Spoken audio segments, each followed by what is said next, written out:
All right, hour 2, Rush to Reason, Denver's Afternoon Rush, KLZ 560. Again, Happy New Year to everybody. David is joining us now. Stryzewski, CEO of Sound Planning Group. David, welcome back and Happy New Year to you, sir. Hey, well, Happy New Year to you, John. Great to be here. Always a joy having you as we look into 2024, and I know no one has a crystal ball, yourself included. Lots of things happen, although I think you can go back and look at historically things that happened during election years, and what are your thoughts along the lines of the markets, economy, and so on moving forward this year? Yeah, what a great question. 2024 is gearing up to be probably one of the most unpredictable years that we've had. And it seems like we've had some pretty unpredictable things happen, since 2020 and COVID. But, whether it's political nominations, like does Biden actually get it, or have they anointed Gavin Newsom to do it? Geopolitical uncertainty. We got BRICS nations right now that just had new entries. We got the petrodollar on the line. We've got war, potential terror attacks kicking up, especially if we're forced to take a position on Iran and at that specific time frame. But the Fed's looking towards easing, and the market's seeing nothing but daylight in front of them, and it's getting bullish. And I wanted to get your thoughts on this. I really strongly feel, and again, I know nothing can be guaranteed, but I think knowing it's an election year, and I know everybody says the Fed is neutral, but let's face it, David, they're far from it. I don't feel they're neutral at all. They do a lot of what the current administration tells them to do, I feel. I know that goes against the grain of a lot of folks on Wall Street, but that's just how I see it. In light of that, and in light of my feelings towards that, I see a full point cut from the Fed by June. Yeah, I mean, you've just brought up something that's really important here. And, what is the Fed going to do? I have 3 predictions for what the Fed's going to do here and how things might play out. So very clearly, Powell doesn't want to work for Trump. Even though he was appointed by Trump, he does not want to work for him. That's right. So I think that he's definitely going to try to accommodate. Yeah, really quick to your point. Even though he was appointed by him, they were bitter enemies. Yeah, absolutely. I think that, and thank you, by the way, for pointing that out, David. I think sometimes folks, even on the conservative side, kind of forget that, he was appointed by Trump, but they did battle even while Trump was in office. Absolutely. Absolutely. So he's going to do whatever he can to accommodate Biden. Agreed. Of course, he's taking political stances and saying, hey, I'm not going to comment on political matters. Well, actually, when Congress is overspending, he's mandated to, not be negligent and to actually tell Congress, hey, your spending is actually what's causing more inflation and weakening our dollar. And so he's not doing any of that. That's actually extremely political. Agree. But, I think that he is also conscious, though, of the fact that he doesn't want to be Paul Volcker, drop rates too early, then inflation spirals up, and then he gets in big trouble. So, I wanted to stop you there. I'm glad you said that, because I personally, and again, I live on Main Street, not Wall Street. I feel like if they're not careful and they don't do it quickly enough, they're going to force things into a bigger recession than what it would have been otherwise. I think right now they're at a prime time to lower rates at least a quarter point, give some life back into some of the small businesses that are the lifeblood of this country. And my feeling is if they don't do that soon enough, the opposite could also happen. Absolutely, because one of the risks that we have next year is all this corporate debt that's coming due.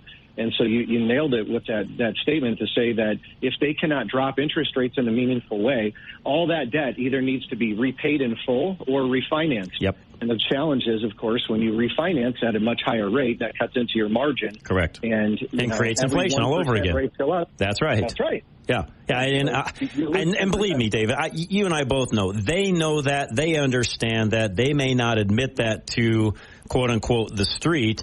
But by the way, I think Wall Street knows everything you and I are talking about, and it's why things have been so good there the last few months.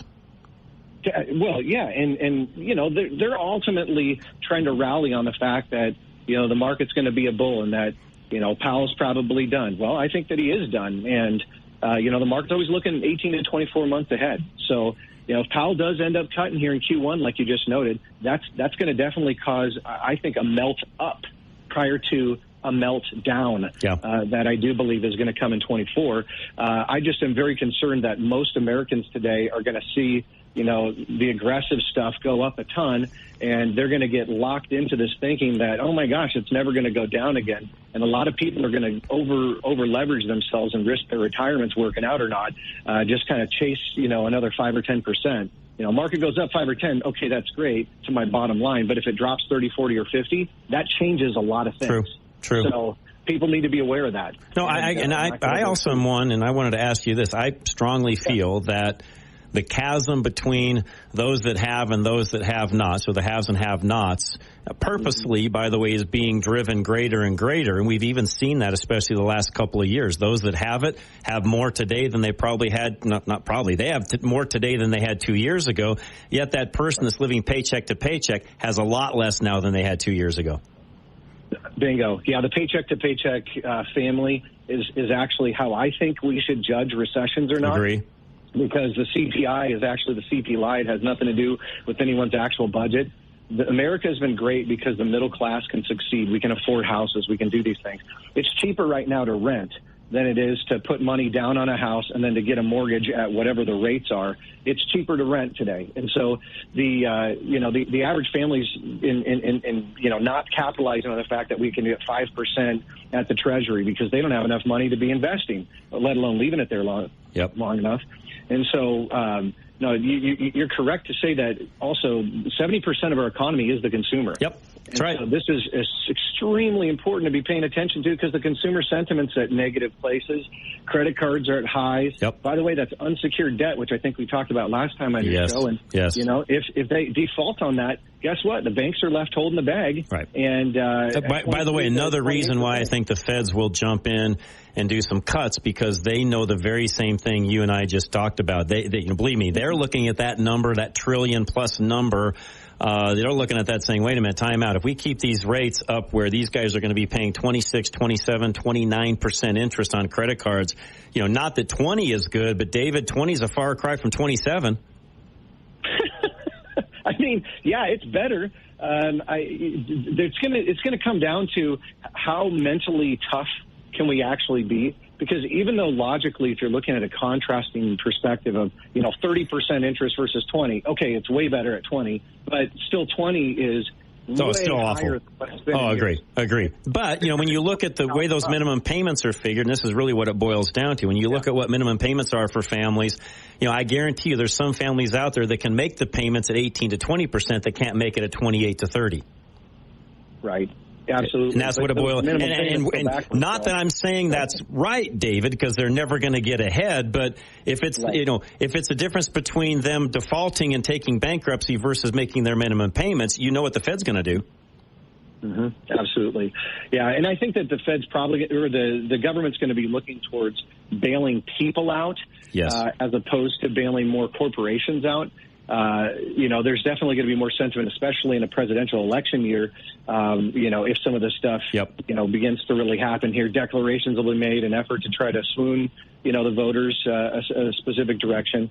And the party in power has a little bit of a history in doing that with trying to illegally pass through stuff like the college loan forgiveness and all that good stuff, too. So, the consumer is struggling today, and there's no question that we need to see lower rates. Otherwise, this is going to get bloody pretty quick.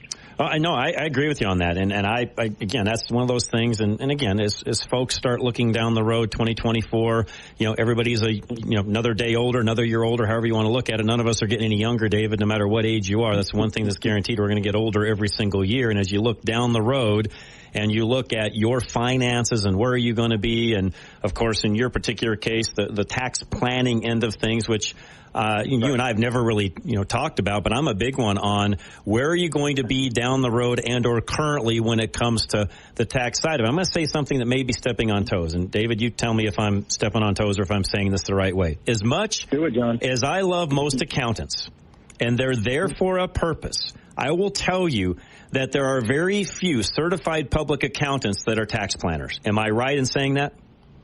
That's correct. We're paying them to do tax preparation, not tax forward. There you go. And as much as you may love your accountant and say, well, my accountant says I should do such and such. David, there's but a few accountants that I've ever met in my lifetime, and I've been in self-employed since 1986. There's but few accountants I've ever met that understand what you just said about tax planning versus preparation. I have not personally met a CPA, although there could be plenty out there. I've not personally met one that is doing tax-forward income planning. Hey, they're looking in the rearview mirror. That's sort of a weird way to be driving the metaphoric car here. Yep. We got to look through the windshield. We got to look over the next 30-plus years of your life, what accounts, what amounts are going to be drawn from each and every year in order to create the most tax-optimal income plan for the rest of your life. That's right. That's the goal of saving and investing. And so we talk about tax diversification, which I think is even more important today, especially given the fact that we're running so many deficits right now. And the taxpayer is going to be the one holding the bag at the end. I coach small businesses outside of what I do here, and what's one of the things I work on with my clients constantly, even though I'm not a tax planner and I'm not an accountant. It always bothers me, especially when I get a new client where I hear from them, well, my accountant said I need to do such and such. I'm not trying to be critical, David, but typically I'll look at that and say, okay, well, let's look at exactly what they told you to do, and I may or may not agree with what that accountant actually said. And the fact that you are willing to step up and say something is really important, because people fear the IRS, and rightfully they probably should. Yeah. But no one wants to pay a penny more than they have to. Nor should having experts, and having experts like yourself to be able to point something out there. What my firm does, we show people there's 101 different ways of coordinating your retirement account in order to create the most tax optimal income plan. 101. So it's not something that just happens, you fall off the back of the bus here and it just works out. I mean, it takes 12 to 15 hours to actually do this type of math to get it right. But the difference is hundreds of thousands of dollars. We're talking just for an average family. And that's a big deal as we look forward here into the future, just as a harder time, harder economy, et cetera. David, the other thing I'll say, too, really quick along those lines is, and I know you'll agree with me here, it's not cookie cutter. It's not the same for every individual. So in other words, if you've heard of either a fellow business owner or a fellow worker that did X, Y, and Z, well, that may work very well for them, but they may not apply to you at all.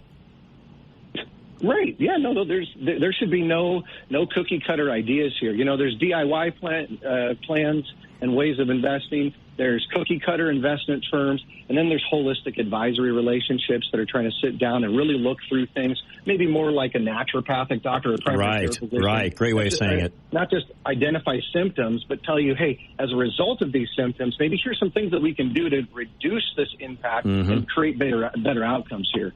And so that's I think, the name of the game in the future here. Love it. And again, you're an educator, author, contributor to a lot of different things, including what you do here with us on a routine basis. How do folks find you, David? Yeah, so fedbubble.com. I was kind of teeing up here today about the Federal Reserve bubble. That's what I'm naming it. And so fedbubble.com gives people an opportunity to learn a little bit more. I'll have a book coming out here probably next 3 months on that one. I got a new book coming out. People can put their email in if they're interested. As you get closer to that stuff, let me know. I mean, you're going to be on regularly anyways, but as we get closer, let me know, and we'll definitely talk about that, David. Beautiful. Looking forward to it. Good stuff, man. Appreciate it. Happy New Year, and thanks for all you do for us, sir.